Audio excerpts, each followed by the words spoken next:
এইবার আমরা যেই টপিকটা নিয়ে আলোচনা করব সেটা হচ্ছে accounting of bills of exchange. এর জার্নালটা কি হবে? আমরা এখনই দেখতে পেরেছি দুটো পার্টি পি কিউ, দুখানা পার্টি পেয়েছিলাম। তাহলে পি নিজের বইয়ে কি এন্ট্রি করবে, কিউ নিজের বইয়ে কি এন্ট্রি করবে। পি ফার্স্টে কিউকে মাল বিক্রি করেছিল 10,000 টাকার, এক্সাম্পল দিয়েছিলাম। তা পি যখন কিউকে 10,000 টাকার গুডস বিক্রয় করেছে, তখন পি তার বইয়ে কি জার্নাল এন্ট্রি করেছে? কি জার্নাল এন্ট্রি করেছে? Q account debit to sale, তাই তো? কিউ অ্যাকাউন্ট কেন ডেবিট হয়েছে? কিউ ডেটার, ডেবিট ব্যালেন্স বাড়লে ডেবিট হয়। তা কিউ যেহেতু ডেটার, তাহলে কিউ ডেবিট হয়েছে। আর টু সেল, সেল কেন ক্রেডিট হয়েছে? সেল হচ্ছে ইনকাম, আর আমরা জানি ইনকাম ক্রেডিট হয়, তাই তো? ইনকাম কেন ক্রেডিট হয় এই নিয়ে ডিটেল আলোচনা করা হয়েছিল, আর আমি সেই বিষয়ে আলোচনা করছি না এখানে। তো জার্নাল এন্ট্রি কী হলো? Q account debit to sale, ঠিক আছে? Q account debit to sale. তো এইবার আমরা 10,000 টাকা 10,000 টাকা লিখলাম। এই সেম জিনিসের জন্য কিউ নিজের বইয়ে কি এন্ট্রি করেছে? কিউ নিজের বইয়ে এন্ট্রি কী করেছে? কিউ তো পারচেস করেছে, তাহলে পারচেস অ্যাকাউন্ট ডেবিট টু কি? To P account. কেন পি অ্যাকাউন্ট? পি হচ্ছে ক্রেডিটার, ক্রেডিট ব্যালেন্স, ক্রেডিটার বেড়ে গেল, ক্রেডিট ব্যালেন্স বাড়লে ক্রেডিট হয়, ঠিক আছে? তাহলে আর পারচেস কেন? পারচেস এক্সপেন্সেস, তো এক্সপেন্সেস সবসময় ডেবিট হয়। তো এবার Q account debit to sale আর purchase account debit to P, দুজনের বইয়ে একটা সেম ট্রানজাকশনের এন্ট্রি হয়ে গেল। এইবার পি কি করেছে? পি কিউকে বলেছে, দেখুন আমি আপনাকে একটা বিল দিচ্ছি, যেই বিলটা আপনি অ্যাকসেপ্ট করে দিন। কিউ অ্যাকসেপ্ট করে দিচ্ছে, তাহলে bills receivable, beans of exchange হয়ে গেছে। তাহলে বিলস অফ এক্সচেঞ্জ হয়ে গেছে, তখন পি তার নিজের বইয়ে কী করবে? পি বিলস রিসিভেবল বলে লিখে দেবে, বিলস রিসিভেবল অ্যাকাউন্ট ডেবিট। কেন ডেবিট করছে? বিলস রিসিভেবল একটা অ্যাসেট, তা অ্যাসেট আমার বেড়ে গেল, ঠিক আছে? এবার বলো, আমার তো কিউ তো ডেটারও তো অ্যাসেট, আর বিলস রিসিভেবল সেটাও তো অ্যাসেট। তো আমার কাছে কি 20,000 টাকার অ্যাসেট আছে? মানে 20,000 টাকা কি আমি পাবো? অবশ্যই না। আমি কত টাকা পাবো? 10,000 টাকা পাবো। তাহলে এই যে পুরনো যে 10,000 টাকাটা আছে, সেই 10,000 টাকাটা আমাকে মুছতে হবে। তো এটা মুছতে গেলে কী করতে হয়? ডেবিট ব্যালেন্সকে মুছতে গেলে ক্রেডিট করতে হয়। তাহলে একটু কিউ অ্যাকাউন্ট 10,000 টাকা। বোঝাতে পারলাম?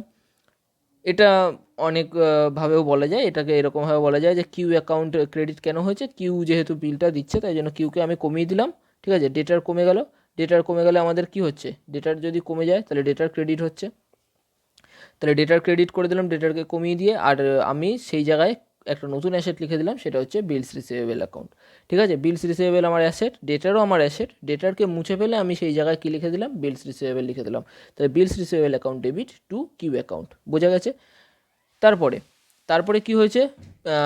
তারপরে যেটা হয়েছে সেটা হয়েছে কিউয়ের, তারপরে কিউয়ের ঘরে কি এন্ট্রি হবে? কিউয়ের ঘরে এন্ট্রি তো বিলস পেবেলের হবে, আর বিলস পেবেলটা কি? লাইবিলিটি।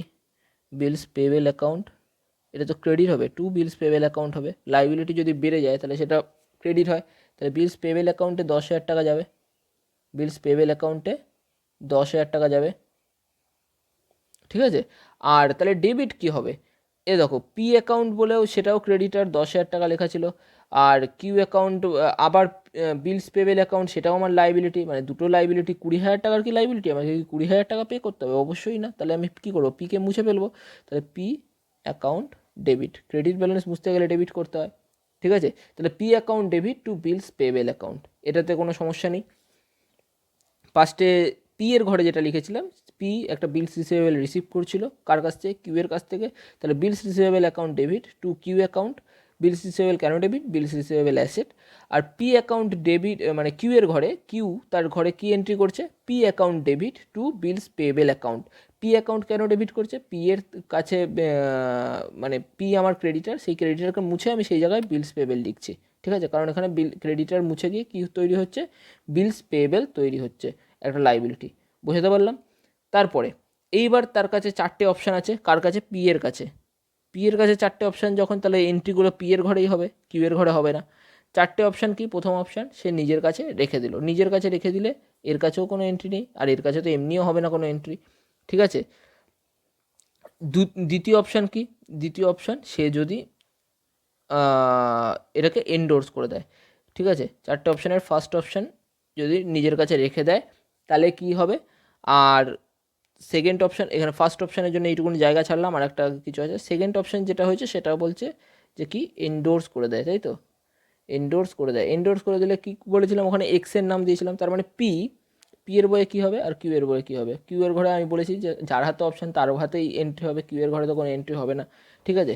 পি কী করছে, এক্সকে এটাকে এন্ডোর্স করে দিচ্ছে। পি যদি এক্সকে এন্ডোর্স করে দেয়, তাহলে পি যদি এক্সকে এন্ডোর্স করে দেয়, তাহলে পি এর কাছ থেকে বিলস রিসিভেবলটা চলে যাচ্ছে। তাহলে বিলস রিসিভেবল অ্যাসেট, অ্যাসেট যদি চলে যায় তাহলে অ্যাসেট চলে গেলে সেটা ক্রেডিট হয়ে গেল, মুছে ফেললাম বিলস রিসিভেবল অ্যাকাউন্টকে, আমি আর এই বিলস রিসিভেবলে কোনো টাকা পাবো না, ঠিক আছে, মানে পি বলছে। তা এটা কার কাছে চলে যাচ্ছে, এক্সের কাছে চলে যাচ্ছে, সেইভাবে এক্স অ্যাকাউন্ট ডেবিট হয়ে যাচ্ছে। এবার এক্স অ্যাকাউন্ট ডেবিট কেন হচ্ছে, এক্সের কাছে চলে যাচ্ছে বলে। অ্যাকাউন্টস কি বলে, অ্যাকাউন্টস বলছে যে এক্স কে ছিল, এক্স ছিল আমার ক্রেডিটার, তাই তো, এক্স আমার থেকে টাকা পেটো, তাহলে এক্স কে, এক্স আমার ক্রেডিট ব্যালেন্স। ক্রেডিট ব্যালেন্স যদি আমি এক্স তো মুছে গেল, 10,000 টাকা মুছতে হলো আমাকে, ক্রেডিট ব্যালেন্স যদি মুছি তাহলে ক্রেডিট ব্যালেন্সকে কী করতে হবে, ডেবিট করতে হবে। তাহলে X account debit to bills receivable account, বোঝা গেছে। আর এক্সের ঘরে আমি এখানে যদি বলি আমি এক্সের ঘরে এন্ট্রি করব, মানে এক্স তাহলে নিজের বইয়ে কী এন্ট্রি করবে, এক্স তাহলে নিজের বইয়ে কী এন্ট্রি করবে, এক্স তার ডেটারকে কমিয়ে দেবে, মানে ডেটার কে ছিল, এক্সের ডেটার পি ছিল, তাহলে টু পি অ্যাকাউন্ট। পি তো আমার কি, পি আমার ডেটার, ডেটার যদি কমে যায়, অ্যাসেট, অ্যাসেট যদি কমে যায়, অ্যাসেট কমাতে গেলে আমাকে কী করতে হবে, ক্রেডিট করতে হবে, তাহলে টু পি অ্যাকাউন্ট করে দিলাম, ঠিক আছে, টু পি অ্যাকাউন্ট করেছি। আর ডেবিট কি করব, ডেবিট এক্সের ঘরে কি, এক্স কী পেয়েছে, এক্স একটা বিলস রিসিভেবল পেয়েছে, বিলস রিসিভেবল কি এক্সের অ্যাসেট হয়ে গেল, যেটা থেকে পরবর্তীকালে টাকা পাবে এখন এক্স। তাহলে bills receivable account debit to P account, বোঝা গেছে। তারপরে থার্ড অপশান কি আছে, থার্ড অপশান আমরা বলেছি কি ব্যাংকের থেকে ভাঙিয়ে নেওয়া। থার্ড অপশান কি, সেন্ট ফর, সরি, সেটাকে কী বলে, ডিসকাউন্টিং বা ডিসকাউন্টেড ফ্রম ব্যাংক। এটাতে কী হবে, ডিসকাউন্টেড ফ্রম ব্যাংক মানে ডিসকাউন্টেড ফ্রম ব্যাংকে কি হচ্ছে, যে ব্যাংকের কাছ থেকে ইমিডিয়েট পি কি পাচ্ছে, টাকা পেয়ে যাচ্ছে। তো ইমিডিয়েট টাকা পেয়ে গেলে আমার ব্যাংক অ্যাকাউন্ট ডেবিট হচ্ছে, ঠিক আছে। ইমিডিয়েট যদি আমি টাকা পাই তাহলে আমার কী হচ্ছে, ব্যাঙ্ক অ্যাকাউন্ট ডেবিট হচ্ছে। ব্যাঙ্ক অ্যাকাউন্ট ডেবিটে আমি ধরো, আমি ওই এক্সাম্পলটা দিয়েছিলাম 9,500 টাকা পাচ্ছি, তাই তো, আর 500 টাকা আমার কী হচ্ছে, কম পাচ্ছি। কিন্তু আমার সমস্যাটা কোথায় হচ্ছে, সমস্যাটা হচ্ছে আমার যে বিলস রিসিভেবল আছে সেটা চলে গেল, বিলস রিসিভেবল অ্যাকাউন্টকে ক্রেডিট করে দিলাম। কত টাকার বিলস রিসিভেবল ছিল, 10,000 টাকার, তাহলে এখানে 9,500, এখানে 10,000, সমস্যা আছে একটা, ডেবিটে আরও 500 টাকা হবে। ডেবিটে 500 টাকাটা কী বলে লিখবো আমরা, ডিসকাউন্টিং চার্জ, ঠিক আছে, ডিসকাউন্টিং চার্জ, ঠিক আছে, ডিসকাউন্টিং চার্জ বলে কত টাকা লিখেছি, 500 টাকা লিখেছি। ডিসকাউন্টিং চার্জটা ডেবিট কেন হয়েছে, এই ডিফারেন্সটা লেখার জন্য, তাই কি না, অবশ্যই না, একটা অ্যাকাউন্টিং রিজন আছে কেন হয়েছে। ডিসকাউন্টিং চার্জ আমার কি হয়ে গেল, একটা এক্সপেন্সেস বা লস, যেটাই তুমি বলো, এক্সপেন্সেস বা লস, এবার দুটোই তো ডেবিট হয়, এক্সপেন্সেস বা লস দুটোই ডেবিট হয় অ্যাজ পার নমিনাল অ্যাকাউন্টের গোল্ডেন রুল। আমি গোল্ডেন রুল কিন্তু পড়াইনি, আমি গোল্ডেন রুল সম্বন্ধে কাউকে কোনো আইডিয়াও দিইনি, কেন হয় তার ডিটেল আলোচনা করেছিলাম ফাইনাল অ্যাকাউন্টের প্রথম ভিডিওতে, একদম চ্যানেলের প্রথম ভিডিওতে, প্রথম আধা ঘন্টা হয়তো আমরা এই নিয়ে ডিসকাস করেছি। যাই হোক, ডিসকাউন্টিং চার্জ কি হচ্ছে, লস বা এক্সপেন্সেস, তা সেগুলো ডেবিট হয়, তা ডেবিট করেছি। আর এই পুরো জার্নাল এন্ট্রিটা বোঝা গেল, পুরো জার্নাল এন্ট্রিটা বোঝা গেছে, কি লিখেছি, যে 9,500 টাকা আমরা পেয়েছি ব্যাংকের থেকে, আর আমার বিলস রিসিভেবল যার মূল্য 10,000 টাকা ছিল সেটা আমার থেকে চলে গেছে, তাহলে অ্যাসেট যেটা অ্যাসেট কমে গেছে, মুছে ফেলতে হবে অ্যাসেটটা। অ্যাসেট যদি আমরা মুছে ফেলি তাহলে আমরা কী করব, অ্যাসেট যদি আমরা মুছে ফেলি তাহলে আমরা কী করবো, অ্যাসেটটাকে ক্রেডিট করে দেবো, করে ফেলেছি। আর ডিসকাউন্টিং চার্জ ডেবিট করেছি কেন, সেটা আমার একটা লস বা এক্সপেন্সেস যাই বললো না কেন, তো সেটা আমার ডেবিট হয়েছে। আর ব্যাংকের যেটা টাকা পেয়েছি, ব্যাংক আমার বেড়ে গেল, অ্যাসেট 9,500 টাকা বেড়ে গেছে, তাই জন্য ব্যাংক আমার কী করা হয়েছে, ডেবিট করা হয়েছে। বোঝা গেল এই এন্ট্রিটা। এখানে ব্যাংকের বইয়ের এন্ট্রি আমাদের দরকার নেই করার, ঠিক আছে, ব্যাংকের বইয়ের এন্ট্রি কোনো সময় পরীক্ষায় চায় না, আর আমাদের দরকারও নেই সেটা, বোঝাতে পারলাম। কারণ আমরা তো এখন ব্যাংকে কাজ করতে যাচ্ছি না, আমরা যেটা করছি অ্যাকাউন্টিং করছি এদের, ঠিক আছে, পি মানে সমস্ত পার্টির হোল্ডার, ব্যাংকেরটা করার দরকার নেই, কখনোই দরকার নেই, কখনো পরীক্ষায় চাইবেও না। তারপরে এটার জন্য কিউ এর ঘরে কি এন্ট্রি হবে, আমি বললাম যার হাতে অপশান তার ঘরেই এন্ট্রি হয় অপশানগুলো, সেই যদি মানে অপশানগুলো সে যদি নেয় তাহলে তার কী কী এন্ট্রি হতে পারে। ঠিক আছে, এটা হয়ে গেল। আর কি 4 নম্বর অপশান কী আছে? 4 নম্বর অপশানে বলা হয়েছে যে বিলটাকে সেন্ড ফর কালেকশন, তাই তো, send for collection. Send for collection মানে কি? ব্যাংকের কাছে পাঠানো হয় যে টাকা পাওয়ার জন্য, তাই তো। ব্যাংকের কাছে টাকা মানে সেন্ড ফর কালেকশন মানে কি? ব্যাংকের কাছে পাঠানো হয় যে নিন বিলটা, যখন ডিউ ডেট আসবে, ইমিডিয়েট ক্যাশ দরকার নেই, ডিউ ডেটে মানে ম্যাচুরিটি ডেটে আমাদেরকে টাকাটা ফেরত দেবেন। ঠিক আছে, অন ম্যাচুরিটিতে টাকাটা ফেরত দেবেন। এবার আমি যেই ডেটে আমি টাকা মানে বিলটা কালেকশনের জন্য পাঠাচ্ছি, আমি তো সব বিল কালেকশনের জন্য পাঠাই না, তাহলে কিছু একটা ডিফারেন্স লেখা উচিত, যে তাহলে দেখে বুঝতে পারবো ওই এই কটা বিল আমার ব্যাংকে পাঠানো আছে আর এই কটা বিল আমি নিজের তত্ত্বাবধানে রেখেছি, আমি নিজে টাকা চেয়ে নেব। ঠিক আছে, তাই জন্য আমাকে কিছু একটু অন্য নাম লিখতে হবে সেটাকে। এখানে জাস্ট নামটা, লেখাটা চেঞ্জ করা হয়, মানে নামটা পরিবর্তন করা হয়, আর কিচ্ছু না। ঠিক আছে, কী নাম পরিবর্তন করব? আমি নামটা পরিবর্তন করব, বিলস রিসিভেবল নামটা রাখা চলবে না। বিলস রিসিভেবল নামটা রাখা থাকলে আমার খাতায় দেখবো ও আমার কাছে বিলস রিসিভেবল আছে, আমি ভাববো কি ও আমার কাছে আছে, আমার হাতে আছে, আমি কাউকে এন্ডোর্স করার কথা বলে দিতে পারি। তা এইটা তাহলে ভুল হয়ে যাবে, কারণ বিলটা তো আমার হাতে নেই, আমি তো ব্যাংকে পাঠিয়ে দিয়েছি, ব্যাংকের থেকে আবার রিটার্ন নেবো নাকি আমি? তা সেই জন্য কি এই ভুলটা যাতে না হয় তাই জন্য ওরা নামটাকে জাস্ট পরিবর্তন করে, এখানে নামটা জাস্ট পরিবর্তন হবে। তো কী নাম পরিবর্তন হবে? বিলস রিসিভেবল নামটা মুছে ফেলবো, তাহলে বিলস রিসিভেবল নাম, বিলস রিসিভেবল একটা অ্যাসেট, ওটাকে যদি আমি মুছে ফেলি তাহলে টু বিলস রিসিভেবল লিখতে হবে। ঠিক আছে, কিন্তু তাহলে কি লিখবো? একটা নতুন নাম লিখতে হবে, অ্যাসেটের জায়গায় নতুন নাম লিখতে হবে, সেটাকেও ডেবিট ব্যালেন্স লিখতে হবে, সেটা জাস্ট লিখে দেবো সেন্ট ফর কালেকশন। সেটা কি লিখবো? Saint for collection account debit. ঠিক আছে, এটা কিছুই না, এটা বিলস রিসিভেবলই, এর বিলস রিসিভেবলেরই আর একটা নাম। ঠিক আছে, কী বলে লেখা আছে? Saint for collection. এটা দেখে বুঝতে পারবো কি ও বিল সেন্ট ফর কালেকশন, তার মানে এটা আমার বিলস রিসিভেবল, কিন্তু এই বিলস রিসিভেবলটা আমি আর কাউকে এন্ডোর্স করতে পারবো না। ঠিক আছে, বা ডিসকাউন্টিং করাতে পারবো না, কারণ এটা আমি ব্যাংকের কাছে পাঠিয়েছি কালেকশনের জন্য। ঠিক আছে, সেই জন্য নামটা জাস্ট চেঞ্জ করে রেখে দেয় বিলস সেন্ট ফর কালেকশন। বুঝতে পারলাম? এই এন্ট্রিটা ওরা করবে। কিউ এর ঘরে কি এন্ট্রি হবে? অবশ্যই হবে না। এইবার চলে আসলো ম্যাচুরিটির সময়।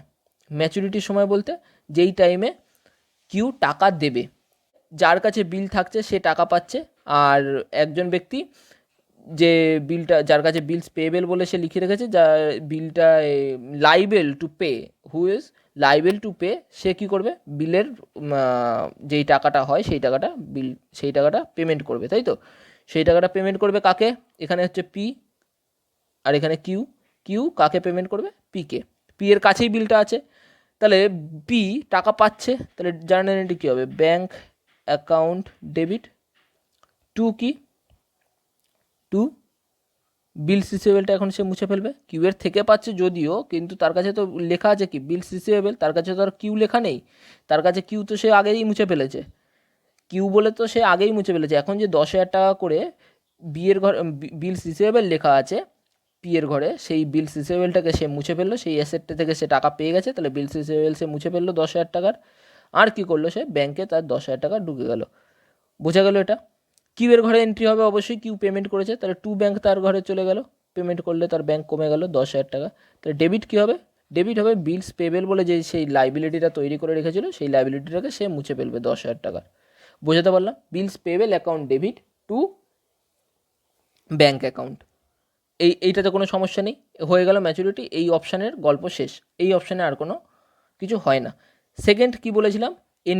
এন্ডোর্সডে কী হয়েছিল? পি তার বিলটা কাকে পাঠিয়ে দিয়েছিল? এক্সের কাছে, তাহলে টাকা কে পাবে? এক্স পাবে। পি এর ঘরে কি কোনো এন্ট্রি হবে? হবে না। ঠিক আছে, তাহলে কিউ এর ঘরে এন্ট্রি হবে কারণ কিউ টাকা দেবে, আর এক্স এর ঘরে এন্ট্রি হবে কারণ এক্স টাকাটা পাবে। তাহলে এক্স টাকা পেলে ব্যাংকে কি এন্ট্রি হবে? ব্যাঙ্ক অ্যাকাউন্ট ডেবিট, ব্যাংকে টাকা ঢুকে গেল, ব্যাঙ্ক অ্যাকাউন্ট ডেবিট। ঠিক আছে, টু কি? টু কি? টু কার থেকে লিখবে? মানে কার নাম লিখবে? কিউ এর নাম? না, কিউ এর নাম লিখবে না। কেন? ওর খাতায় তো কিউ এর নাম এখান থেকেই বোঝা যায়, ওর খাতায় তো কিউ এর নাম লেখাই নেই। ঠিক আছে, ওর কিউ বলে কিছু নেই, কিউকে আর কি মুছবে? ও ও কি মুছবে? আমি মুছে দিয়েছি। ও কি মুছবে? বিলস রিসিভেবল, তাই তো। তা বিলস রিসিভেবল তো এখানে লিখবো টু বিলস রিসিভেবল, ওর কাছে আর এই অ্যাসেটটা থাকছে না, বিলস রিসিভেবল অ্যাকাউন্ট, এই টু বিলস রিসিভেবল অ্যাকাউন্ট। ঠিক আছে, 10,000 টাকা 10,000 টাকা, বোঝাতে পারলাম? 10,000 টাকা 10,000 টাকা, এই জায়গাটা বোঝা গেছে। এক্সের ঘরে এই এন্ট্রিটা হয়ে গেলো, এক্স টাকা পেমেন্ট পেয়ে গেল। তাহলে কি পি এর ঘরে কোনো এন্ট্রি হবে না? অবশ্যই হবে না, কোনো এন্ট্রি হবে না। কেন? পি তো টাকা পাচ্ছে না, পি অলরেডি এক্সকে দিয়ে তার বিলস রিসিভেবলটাকে মুছে ফেলেছে। তাহলে এটার জন্য যদি কোনো টাকা পাওয়া হয়, যে টাকা পাবে তার ঘরেই এন্ট্রিটা হবে, তাছাড়া কারোর ঘরে হবে না। এবার কিউ যেহেতু টাকাটা কী করছে, পেমেন্ট করছে, তাহলে কিউ এর ঘরে সেম এন্ট্রি হবে, ব্যাংক থেকে টাকা কমে যাবে। আর সে তার কোন লাইবিলিটিটাকে মুছে ফেলবে? বিলস পেবেল লাইবিলিটিটাকে সে মুছে ফেলবে, bills payable account debit. Liability মুছতে গেলে সেটা ডেবিট করে দিতে হয়। তাহলে bills payable account debit to bank account, এটা বোঝা গেল? সেম সেম, আর কিছু না। তারপরে চলে আসলাম ডিসকাউন্টেড ফ্রম দ্য ব্যাঙ্ক। এইটা কী হয়েছিল? পি কী করেছিল? বিলস রিসিভেবলটাকে অলরেডি মুছে ফেলেছে, দেখতেই পাচ্ছি অলরেডি মুছে ফেলে দিয়েছে এখানে। তা পি এর কাছে বিলটা নেই, পি এর কাছে যখন বিল নেই তাহলে পি কী করবে? টাকা পাবে না। পাবে কি?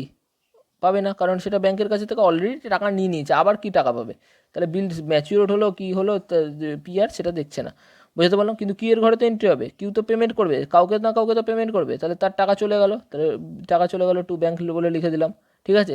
আর টাকা চলে গেল, সে তার কোন লাইবিলিটি মুছে ফেলবে এখন?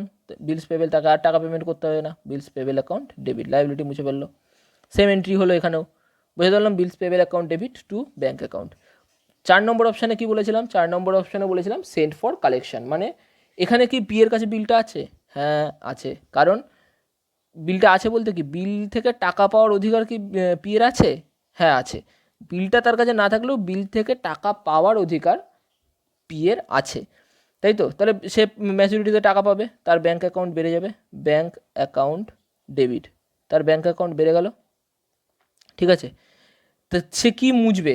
বিলস রিসিভেবল তো অলরেডি মুছে দিয়েছে, ঠিক আছে, কিন্তু বিলস রিসিভেবলের একটা ছদ্মনাম রেখেছে, কি? Saint for collection. তখন সে কী করবে? এই সেন্ট ফর কালেকশনটাকে মুছে ফেলবে, Saint for collection, Saint for collection, এটাকে মুছে ফেললো। 10,000 টাকা, 10,000 টাকা। কিউ এর ঘরে কী এন্ট্রি হবে? কিউ এর ঘরে সেম এন্ট্রি হবে, সে তার লাইবিলিটিকে মুছবে। কিউ এর ঘরে এন্ট্রি কী হবে? সে তার লাইবিলিটিকে মুছবে। কোন লাইবিলিটিটাকে? বিলস পেবেল বলে যে লাইবিলিটিটা আছে সেটাকে মুছে ফেললো, বিলস পেবেল অ্যাকাউন্ট ডেবিট 10,000 টাকা। ক্রেডিট কী হচ্ছে? টু, ক্রেডিট কী হচ্ছে? টু, তার ব্যাংক কমে যাচ্ছে, একটা asset, two bank account. Same entry হলো, পেমেন্টের এন্ট্রি সব কিউ এর, সব রকম অপশানে পেমেন্টের এন্ট্রি কিউ এর সেম। আর সব রকম অপশানেই যেই অপশানটা পি নিচ্ছে বা যেই নিক না কেন, মানে যে হোল্ডার যদি কোনো অপশান চুজ করে, তাতে যে পেমেন্ট করবে তার তো কোনো পরিবর্তন হচ্ছে না, ঠিক আছে? জার্নাল এন্ট্রিগুলো বোঝা গেল কোথায় কোথায় কী হয়েছে। যদি কোনো রকম অসুবিধা হয়, কোনো জায়গায় বুঝতে অসুবিধা হয়, তোমাদের এর আগেও নাম্বারটা দেওয়া হয়েছে, হোয়াটসঅ্যাপ করবে এই নাম্বারটাতে, 8240311813। আমি অবশ্যই কোনো ছোটোখাটো ডাউট সলভ করার জন্য আমি অবশ্যই কোনো রকম চার্জ নেব না, ওই ভয়ে আমাকে ফোন করবে না সেরকম কিছু না। হোয়াটসঅ্যাপে ফোন না, অবশ্যই হোয়াটসঅ্যাপ করে দেবে এই নাম্বারটাতে, আমি তোমাদের সেইটা বোঝাতে সাহায্য করব, ঠিক আছে? আর কমেন্ট করবে যদি কোনো অসুবিধা হয়, আর ভালো লাগলেও নিশ্চয়ই কমেন্ট করবে, অনেকে ভালো ভালো কমেন্ট করো, ওই জন্যই ভিডিওটা বানাতে মানে ইচ্ছা হয়, ভিডিও বানাই, ঠিক আছে? 8240311813 এই নম্বরে হোয়াটসঅ্যাপ করবে। আর তোমাদের অনলাইনও পড়ানো আমরা চালু করে দিয়েছি, অনলাইন পড়াই, ঠিক আছে? অনলাইনে ক্লাস 11 ক্লাস 12 পড়ানো হয়, এর ওপরের ক্লাসগুলো আমাদেরকে রিকোয়েস্ট করবে না, ক্লাস 11 ক্লাস 12 পড়ানো হয় অনলাইনে, ঠিক আছে? আর এটুকুনি বলার ছিল, এই ভিডিওটা এইটুকুনি থাক। এরপরে আরও বিলস অফ এক্সচেঞ্জ নিয়ে আরও অনেক কিছু বলার আছে, ডিউ ডেট ক্যালকুলেশন, পিওর একটা অঙ্ক সলভ করব, জার্নাল করব, ঠিক আছে? ভালো করে ডিউ ডেটগুলো ক্যালকুলেশন করা শেখাবো, যেটাতে অসুবিধা হয়। এর পরের ভিডিওটাও আমরা এর মধ্যেই আপলোড করে দিচ্ছি। বাই।